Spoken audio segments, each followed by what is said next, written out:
dans cette première demi-heure. On est dans le troisième quart d'heure à présent. Hendricks et ce centre maintenant. Est-ce que ça va être l'ouverture du score? Eh bien voilà!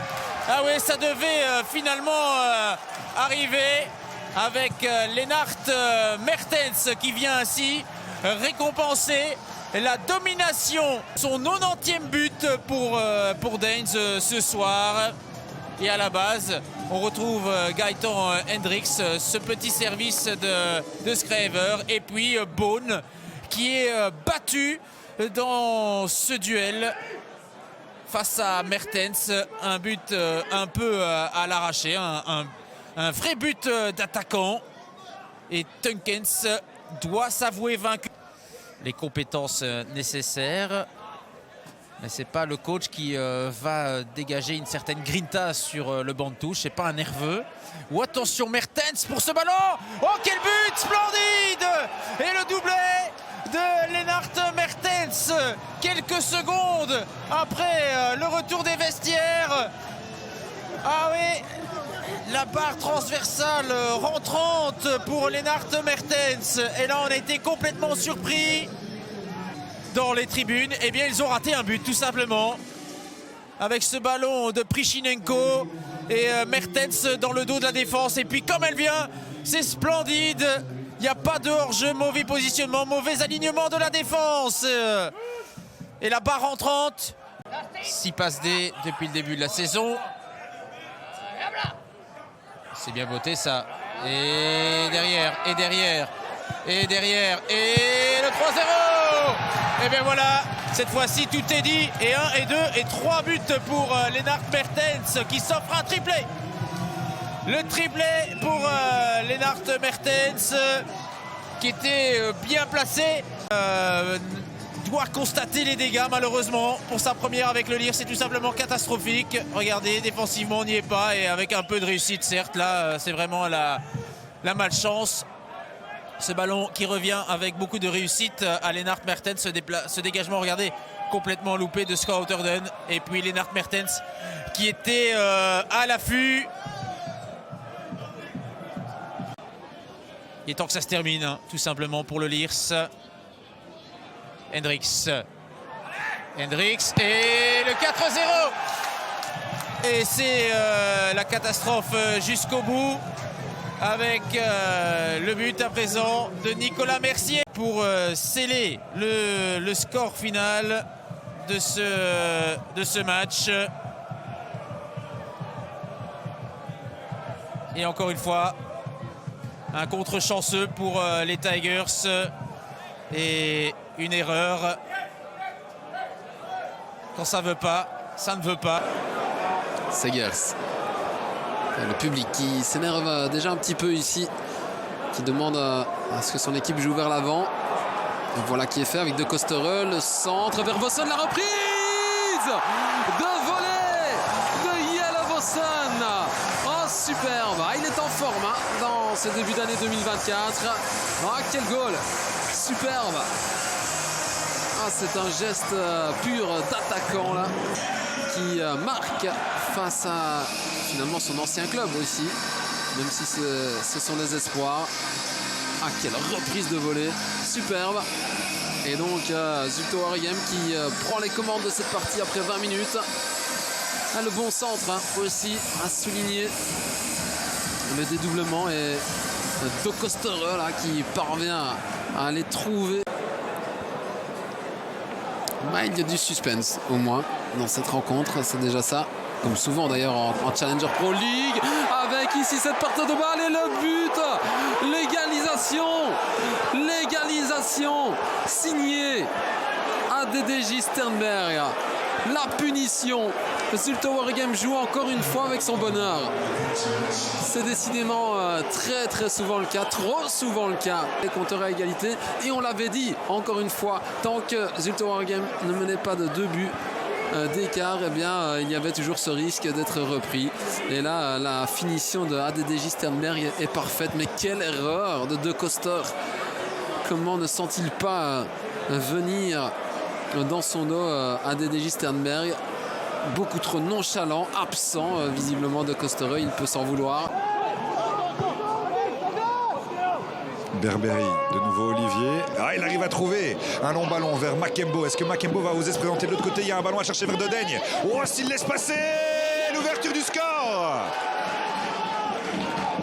Eh bien, c'est mérité dans cette première moitié de première période. Le SL16 qui n'avait pas encore eu d'occasion à ce niveau-là, c'est vrai, mais qui avait pris la responsabilité du jeu. Il le glissait dans cette direction, mais au final, c'est Jorge Ruvalcaba qui prend ses responsabilités et qui vient ouvrir le score. Son premier but de la saison. Regardez le contrôle, joliment enchaîné. Et Justin Verlinden pour sa première titularisation qui manque un peu de fermeté dans son intervention. Parce que là, normalement, il est quand même censé l'avoir, le gardien. Même s'il est quasiment pris à bout portant. Et on voit qu'il... Enchaîner une nouvelle victoire aujourd'hui, ce serait quand même une sacrée mauvaise opération. Corner de Kiss. Tendu dans le paquet, ça revient vers Vaneno.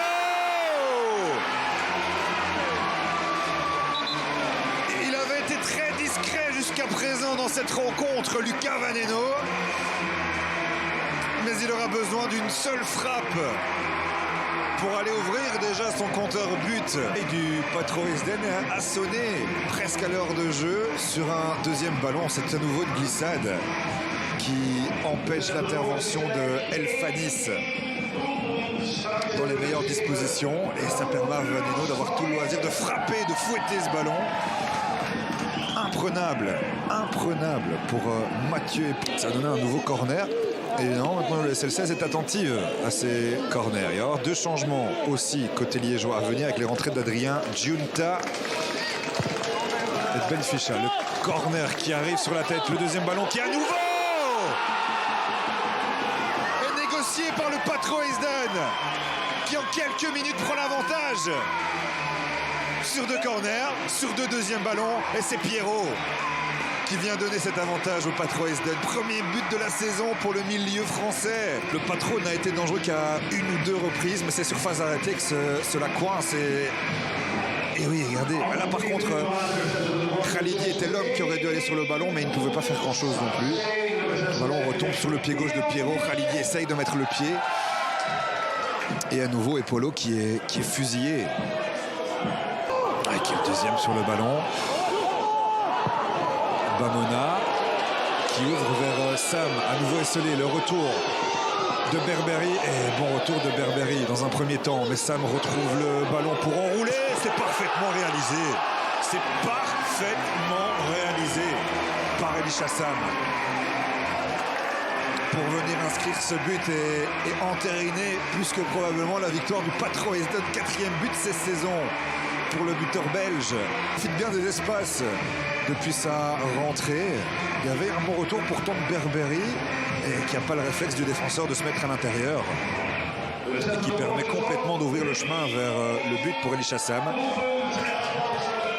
Le bon geste, le geste parfait, l'enroulée parfaite pour aller chercher le... On va voir qui va relayer. Centre de Sabot, attention au mal espacé. Oh, il y a une occasion terrible pour De Smet et la reprise est écrasée. Et elle va au fond pour le Club Next, elle va au fond. C'est 0-1. Et c'est Victor Barbera, l'homme qui allait peut-être céder sa place à Benjamin Pharos, qui marque et qui jette un froid glacial sur le Frétil. On est à l'heure de jeu, on l'a dépassé. Le Club Next mène 0-1 en supériorité numérique. On revoit le centre de Sabot. Et là, il est un petit peu oublié, c'est Joachim Seyss. Earnshard peut intercepter, cette reprise est croquée dans le sol. Il va surmonter Boreus. Il y a beaucoup de réussite pour les Brugeois, mais il en faut, hein, lorsque vous voulez interrompre une spirale négative. La défense, ici, il a suffi d'une fois. Hein. Mais Oma, il est pour beaucoup dans ce succès parce qu'il aura été dans tous les bons coups du Club Next. Oma, il passe et on va voir le... Oh, c'est génial! C'est génial ce que fait Chianoma pour assurer définitivement le succès des Brugeois. 0-2. Alors, je ne sais pas si c'est lui qui a eu la dernière touche, hein. Mais quoi qu'il en soit, ce succès... Oh, est sur son petit nuage. Il plane, Shionoma, il a plané sur ce match. Qui efface une dernière fois Sheldon Bateau, qui vient lober Boros. Alors, en tout cas, s'il y a une chose est sûre, c'est que ce n'est pas Pharos qui marque. Je me demande si ce n'est pas Mertens qui accompagne cette balle dans le but, ici, où est du dos. Est-ce qu'on va créditer ça à un autogol ou quand même à Oma? Qu'est-ce qui nous a sorti là?